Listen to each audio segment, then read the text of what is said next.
نیروی پدافند هوایی ارتش جمهوری اسلامی ایران یکی از 4 نیروی زیرمجموعه ارتش است که وظیفه دفاع زمینی از حریم هوایی ایران را بر عهده دارد. پیشینه شکلگیری این نیرو به سال 1371 و تشکیل قرارگاه پدافند هوایی خاتم الانبیاء برمیگرده. از سال 1387 یگانهای پدافند هوایی ارتش به این مجموعه اضافه شد. نیروی پدافند هوایی ارتش در سال 1398 با تفکیک از قرارگاه پدافند هوایی خاتم الانبیاء به عنوان 4مین نیروی هوایی ارتش فعالیت رسمی خود را آغاز کرد. همکنون سرتیپ علیرضا صباحی فرد فرماندهی نیروی پدافند هوایی ارتش را بر عهده دارد و سرتیپ علیرضا الهامی به عنوان جانشین فرمانده فعالیت می‌کند. در حال حاضر نیروی پدافند هوایی ارتش از 10 منطقه پدافند هوایی تشکیل می شود. در سال 1320 سازمان ضد هوایی ایران در قالب یک شکل متشکل از گردانهای ضد هوایی شکل گرفت که یکی از گردانها گردان نورافکن ضد هوایی بود و گردان مستقل دیگر از 4 گروه مسلسل ضد هوایی تشکیل می شد. در سال 1333 یگانهای ضد هوایی از نیروی زمینی ارتش جدا شد و به نیروی هوایی ارتش ملحق گردید و به توپ‌های 40 میلیمتری ضد هوایی مجهز شدند، ولی پس از حدود 2 سال این یگانها مجدداً به تابعیت نیروی زمینی در اومده و پس از مدتی با انجام تغییراتی تو سازمان توپخانه ضد هوایی ارتش متشکل از 3 گردان ضد هوایی تأسیس کرد. اتفاقی نیست، بلکه به واسطه نیروهای قدرتمندی.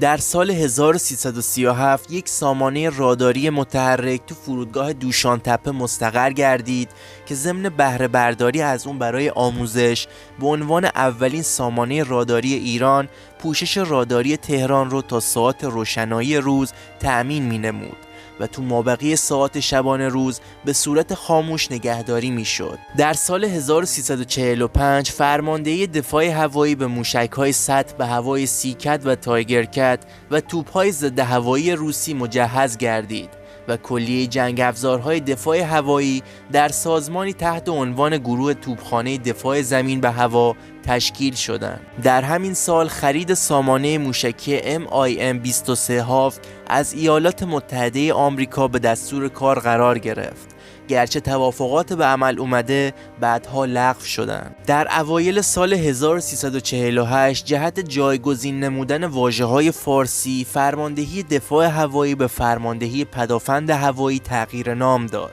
در سال 1350 تعداد گردان‌های تابع پدافند هوایی به 14 گردان و ایستگاه‌های رادار نیز به 20 ایستگاه رسید. اولین ایستگاه زمینی و جمع‌آوری اطلاعات سیگنالی نیز در اواخر سال 1350 در کوه نخجیر در غرب ایلام تأسیس و عملیاتی گردید. در همین سال شبکه فرماندهی و کنترل پدافند هوایی نیز تشکیل شد که شامل یک مرکز عملیات پدافند هوایی، 2 مرکز عملیات منطقه‌ای و 6 مرکز کنترل و گزارش بود. در سال 1350 سامانه پدافندی اورلیکن 35 میلیمتری که آتش اون توسط سامانه راداری هدایت و کنترل می‌گردید به خدمت گرفته شد. اورلیکن رو به صورت کامل تو ویدیوی قبل براتون توضیح دادم. توپ‌ها ساخت کارخانه اورلیکن و رادار ساخت کارخانه کنترافز سوئیس بودند و در نوع خود از پیشرفته‌ترین سامانه‌های پدافندی زمین به هوای ارتفاع کم محسوب می‌شدند. تو همون سال راه اندازی، فرماندهی اطلاعات و شناسایی الکترونیکی فاشا با هسته اولیه پروژه آیبکس تحت رمز خفاش زیر نظر اطلاعات و عملیات نیروی هوایی و با امکاناتی محدود فعالیت خود را آغاز نمود. در سال 1353 سامانه موشکی راپیر به تجهیزات پدافند هوایی اضافه گردید و سامانه موشکی سیکت از رده خارج شد. با توسعه سازمان فرماندهی پدافند هوایی، گروه‌های پدافند زمین به هوا در 8 منطقه شامل تهران، اصفهان، اهواز، امیدیه، دسفول، بوشهر، بندرعباس و چابهار سازماندهی گردید. در تبریز، همدان، شیراز، شرق کشور، مشهد و شهرآباد در سطح گردان حفظ شدند. در تصمیمات بعدی ایران به 4 منطقه پدافند هوایی تقسیم گردید و فرماندهان مناطق چهارگانه به طور مستقیم زیر نظر فرماندهی پدافند هوایی قرار گرفتند. در این زمان تعداد گروه‌های پدافند هوایی به رقم 21 رسید. پس از انقلاب 57 به خدمت گرفتن رادارهای پرنده آواکس و تشکیل شبکه فرماندهی و کنترل پیشرفته مجهز به سامانه‌های رایانه‌ای متوقف گردید. از سال 1371 قرارگاه پدافند هوایی خاتم الانبیا مسئول هماهنگی فعالیت‌های پدافند هوایی ارتش و سپاه رو عهدهدار شد و در سال 1376 برای تأمین نیازهای نیروی هوایی و پدافند هوایی در تخصصهای مختلف دانشگاه علوم و فنون هوایی شهید ستاری تأسیس گردید. قرارگاه پدافند هوایی خاتم الانبیا که در ساختار سازمانی قبلی هدایت و کنترل عملیاتی یگانهای پدافند هوایی نیروهای مسلح ایران را بر عهده داشت، در ساختار تشکیلاتی جدید با تحول گرفتن کامل یگانهای پدافند هوایی نیروی هوایی ارتش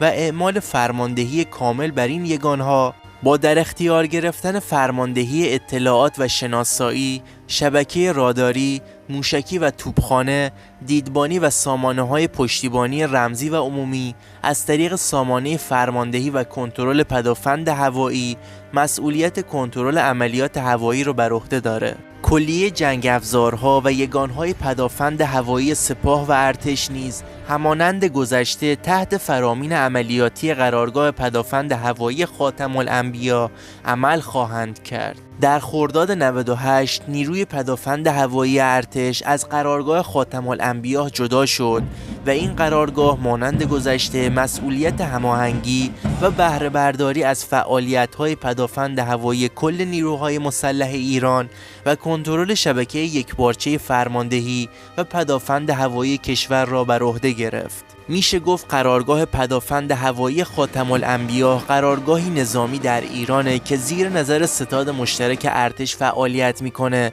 و مسئولیت هماهنگی و بهره برداری از فعالیت‌های پدافند هوایی ارتش جمهوری اسلامی ایران و سپاه پاسداران انقلاب اسلامی، همچنین تقویت شبکه یکپارچه فرماندهی و کنترل پدافند هوایی ایران رو بر عهده داره. اینم از بررسی کلی از پدافند هوایی ایران که خیلی وقت بود در انتظارش بودیم. امیدوارم از این ویدیو لذت برده باشین و اگر به هر نوع دانستنی نظامی علاقه‌مند هستید میتونید توی کامنت ها برای ما بنویسید و ما در قالب یک ویدیو براتون منتشر میکنیم. لطفاً لایک و سیو و شیر و کامنت فراموش نشه و اگر میخواین به محض آپلود ویدیو باخبر بشین کانال دانستنی ناب رو سابسکرایب کنید و زنگوله رو فعال کنید.